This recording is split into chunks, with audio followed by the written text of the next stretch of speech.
राधा स्वामी। राधा स्वामी दयाल की दया, राधा स्वामी सहाय, राधा स्वामी। सभी सत्संग प्रेमियों, भगवत प्रेमियों को सविता राधा स्वामी का आशीर्वाद, प्यार। तो आज का मेरा संदेश है कि हाँ भाई हंसा, चाल बसो उस देश जहां का वासी फेर ना मरे, जहां पर वेदों की गम नाय, ज्ञान और ध्यान भी उड़े, जहां पर बिन का ना सुन ले, नैनों के बिना दरस करे, जहां पे बिन धरणी की बाट, पैरों के बिना गमन करे, जहां पर प्रेम नगरिया के घाट अधर दरियाव बवे, वहां पर संत करें स्नान, दूजा तो कोई नहाए ना सके, जहां के नहाए से सुख होए, तपन तेरे मन की बुझे, तेरे तन की बुझे। तो सभी को उस देश में चलने की इजाजत है। ऐसा सतगुरु का वो देश है जहां पर जाने के बाद इंसान की जो वासनाएं हैं, तृष्णाएं हैं, वो मिट जाती हैं और जीवन के सार को समझकर जीवन जीता। तो हम तो इसी सिद्धांत के थे, अब भी हैं। हमने ना कभी कोई बुरा कर्म किया, और बुरा कर्म करते तो फिर हमें सत्संग में सबसे आगे क्यों लिया था। तो मैं कहती हूं कि हम तो गुरु ने ही बेघर किए थे। जब से शरण ली तब से ये छोड़ो वो छोड़ो, मेरे पिता को बुलाकर मेरी शिकायत की, और नहीं तो मेरे पिता ने कभी मुझे बेवजह नहीं धमकाया। कभी छोटे बच्चे थे, ज्यादा शरारत करने लगते तो कभी थोड़ी सी आंखें निकाल कर चुप करा देते थे। कभी हमें हाथ से उसने नहीं मारा। तो हमें तो कभी कोई कमी नहीं थी।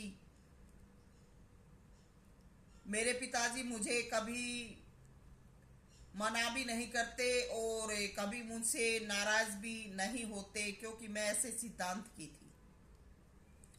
मेरे पिता को पता था कि मुझ में गुस्सा है, लेकिन ये पता था कि बिना कारण के गुस्सा भी नहीं करती।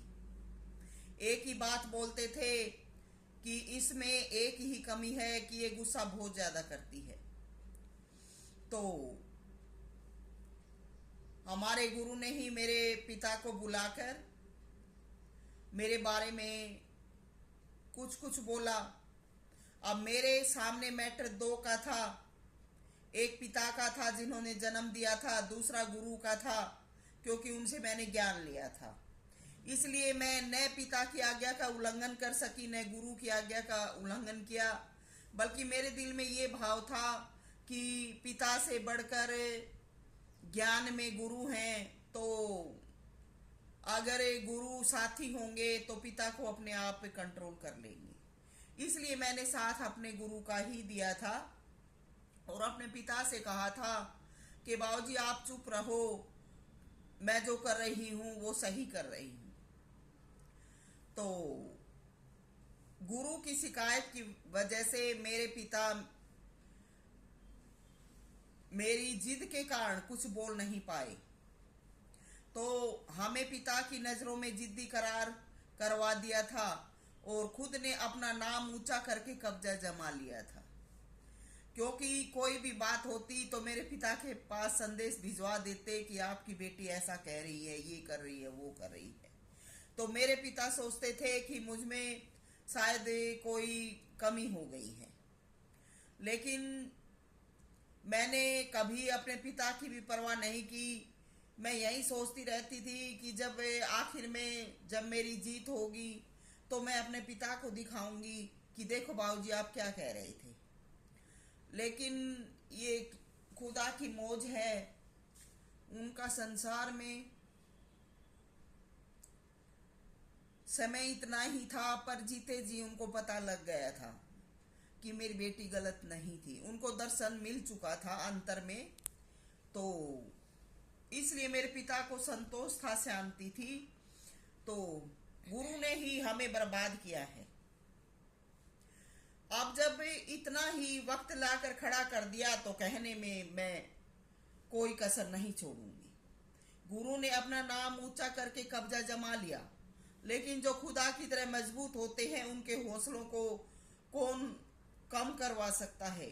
अपने सच व मेहनत की वजह से व नेक नीति की वजह से हम तो पहुंच गए उस देश जहां का बस फिर ना मरे।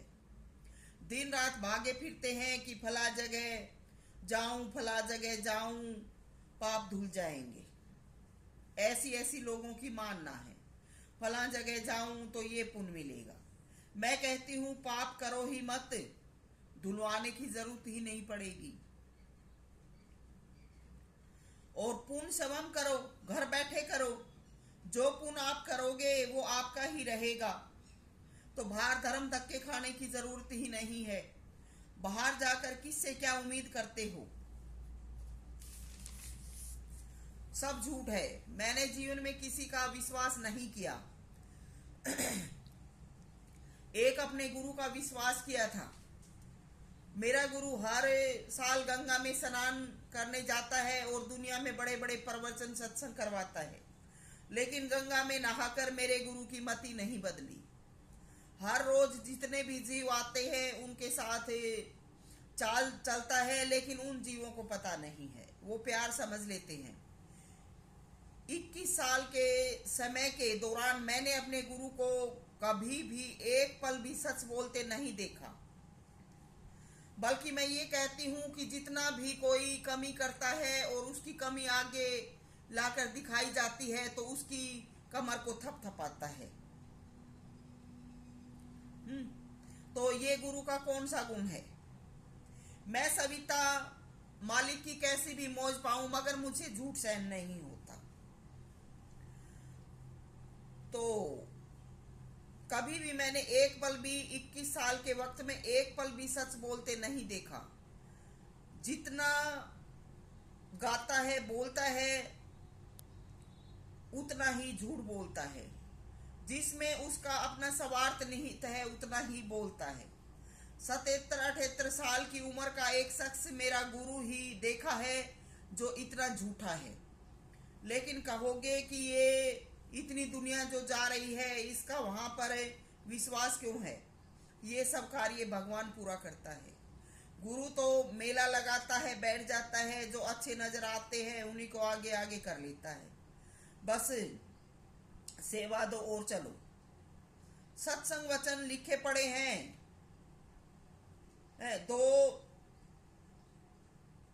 जो सालों पहले के हैं उन्हीं से कुछ गा देता है। बाकी सत्य का न्याय का कोई नाम निशान नहीं है। बस भगवान बरस से नैया है, देखो कब क्या होगा। मैं सविता राधा स्वामी ये कहती हूँ कि नाम लेकर देखना चाहिए और आजमाना चाहिए, ताकि ये पाखंडी हमारे हाथ लगे तो इनकी हाड़ चढ़नी हो सके। बिना नाम के हमें कोई ज्ञान भी नहीं होता है, तो जीवन पूंजी लेके आए हैं। हर चीज को आजमा के देखना चाहिए और देखिए परिणाम हाथ लग जाएगा। मगर झुंड में शामिल मत होना, सच्चे निर्णायक बन के चलना। जीते जी सच झूठ का पर्दाफाश हो जाएगा। ये भक्ति विहीन कर्म से बचने का तरीका भी है। नहीं तो खुदा के दरबार में खाली हाथ जाओगे तो आपको क्या मिलेगा? इंसानी देह स्वर्णिम अवसर है, इसको व्यर्थ ना गवाएं। जब गुरु में ही कमी है तो शिष्य क्या करे?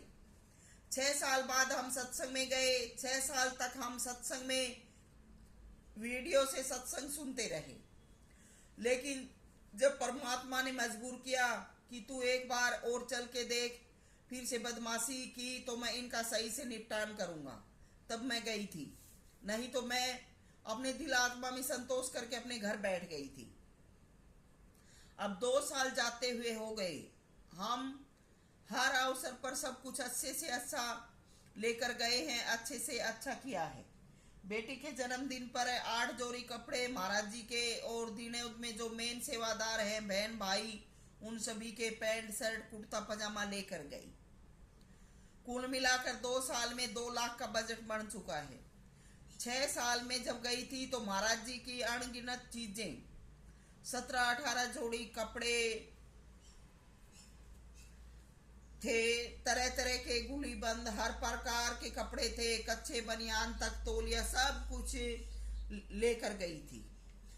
अब सर्दी में शाल जर्सी जब भी गई हर बार भेंट किया, जो भी अवसर आया स्टेज पर जाकर शाल भेंट की।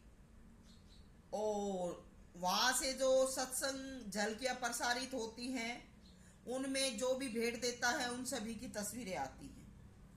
लेकिन हमारे एक भी तस्वीर आज तक नहीं खींची। ये जो फोटोग्राफर हैं ये भी हरामजादे हैं, इन्होंने भी चाल चल रखी है, ये इन बदमाशों की चाल में मिले हुए हैं। लेकिन वो नहीं खींचते। लेकिन गुरु को इस बात का पता नहीं है? गुरु के साथ रहने वालों ने चाल चली, और क्या गुरु को ये इस बात की खबर नहीं थी? क्यों नहीं सबको समझाता? जब कोई रंडी मंडी सज धज के आती हैं और उनसे सवार निकलता है तो उनके साथ खुलेआम नंगा नाचता है, और ये नंगा नाचता है, उसके बाद फिर वो सेवादार हाथ मिला लेते हैं और अपना झुंड जबरदस्त कर लेते हैं। तो क्यों नहीं सबको समझाता? क्या हमारा हराम का माल है, या हमें दुनिया में हम दुनिया में यूं ही आए हैं? हमें कोई देश समाज में इज्जत मान नहीं चाहिए? गुरु अपनी बदनीयती की वजह से इनको कुछ नहीं कहता। ये अंदर ही अंदर चाहे लात घुसे देते हैं गुरु के, और इनको साथ भी रखता है, और इनका भरण पोषण भी करता है। क्या? और इनके घरों में हर अवसर पर महीने में भी देता होगा इनको, सब पैसे सब कुछ देता है इनको। और जो कनाडा में आज इसकी संतान, इसका वो पतना पुतना पड़े हैं, वो इसको छोड़ के केवरा मुद्दत हुए, वर्षों बीत गए, कब चले गए थे? धर्म धक्के खान गया होगा, लेन आए होंगे तो यो गया। और वहां जब वो छोड़ गए थे तो उस समय उनने इसकी जात नहीं पूछी, इसने नू का नू छोड़ के चले गए हैं। और जब पैसा जब संगत खूब बढ़ गई, पैसा चढ़ावा अच्छा आने लग गया, तो वही इसकी जात भी पूछने लग गई। और पैसे की वजह से यो उनकार वह इसके। और जो सविता राधा स्वामी, इसने दुनिया का आगे ढोंग पाखंड कर करके के गुरु जब अपने शिष्य को संवारता है, उसको सत्संग के लायक बनाता है, तो लकड़ी की तरह से उसको संवारता है, घड़े की तरह से संवारता है, और फिर अपनी ऐसी वो हालत करवा के, और वो शिष्य तो मार कूट के घर में बिठा दिया है। आरिफ कमाई ने दिन रात लुटावे से खावे से। अब के कहूं मैं? सविता राधा स्वामी नहीं कहूं तो मेरा जीवन को नहीं और सुधार नहीं हुए। 6 करोड़ की सेवा आई हुई है बाहर से। पूरे आश्रमों में सब बिल्डिंग, सब प्रकार का सब कुछ अच्छी प्रकार से काम चलने के बाद 6 करोड़ की सेवा आई हुई रखी है दिनोद आश्रम में। वो सेवा किसकी है? वो सेवा मेरी है। मैं सत्संग कराती हूँ, मैंने अपना जी जान लुटाया है और दुनिया भी जानती है। तो वो सेवा मेरे घर में क्यों नहीं भेजता? क्या? और फिर दिन रात दुनिया के आगे भला चंगा बने से कि मैं सेवा में हाजिर नहीं होती, मुझे ऐसा आराम चाहिए है? अरे सत्संग में जाकर जीवन सुधरता है। सत्संग में जाकर ही रोडों पर धक्के खाए तो क्या राधा स्वामी है? क्या सत्संग है? तो 6 करोड़ की सेवा वहां रखी है। उस सेवा में से जब किसी का अड़ जाए तो वह ले जा से फिर कुछ बढ़ा के दे जा से। लेकिन सविता राधा स्वामी के जो घर मकान का गाड़ी का जो लोन कट रहे से, जो 50,000 रुपया जो ब्याज का जा रहे से, वो क्या सविता की आराम की कमाई थी? है कि गुरु को समर्पण करो, समर्पण करवा कर की कह के न सब कुछ हजम कर लिया। अब जब सेवा का वक्त आया तो क्यों क्यों नहीं देता है? क्यों इनके जाल में फंसा पड़े ऐसे? तो मैं ये कह रही हूं कि जो इसके नीचे नीचे लात घुसे दे से ने, उनने दिन रात ठाए भी आंडे से, इंडिया से कनाडा का टिकट और कनाडा से लंदन का टिकट है, और कितने भी इसके बेटा बेटी जितना भी परिवार से सब ने ले जा सर, दिन रात कितने सर्कस में कितने कैसी जगह पे झूले झूले के करे तो के खर्चा नहीं आवे है? और हम घर में अपना एक पाई पाई वो करके न जब इसकी सेवा चढ़ावा करा, तो ऐसे जब हालात थे ऐसे कर्म कर रखे थे जब बाबा पोती इंडिया में रोती आई थी है? वो पोती जब आई उन दिनों में हमारे लाइव सत्संग चलते थे, और लाइव सत्संग पे वो वीडियो कैसेट अभी भी पड़ी होंगी। उन वीडियो में सविता ने कभी झूठ बोलना नहीं सीखा, सविता आरोप नहीं करती है।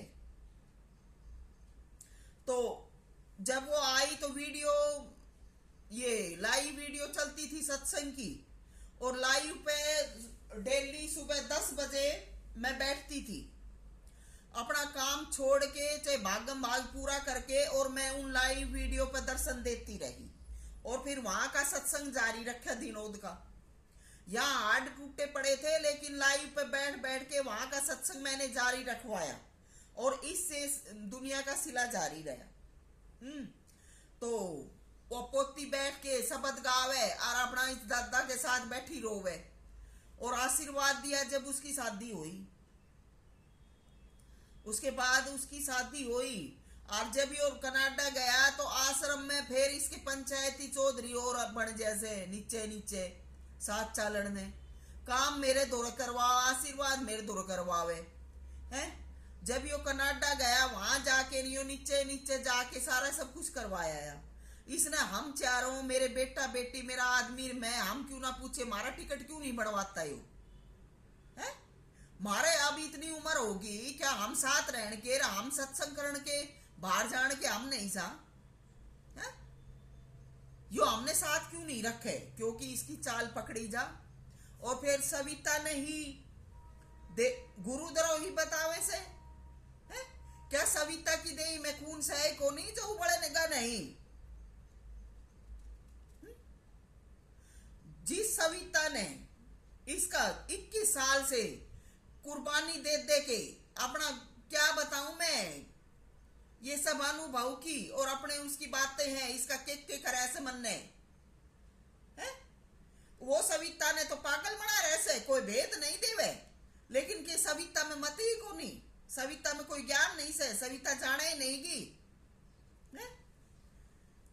पूरी संगत में अगर सविता इज्जत करती है, नहीं बोलती है, तो इसका मतलब ये नहीं है कि सविता पागल है।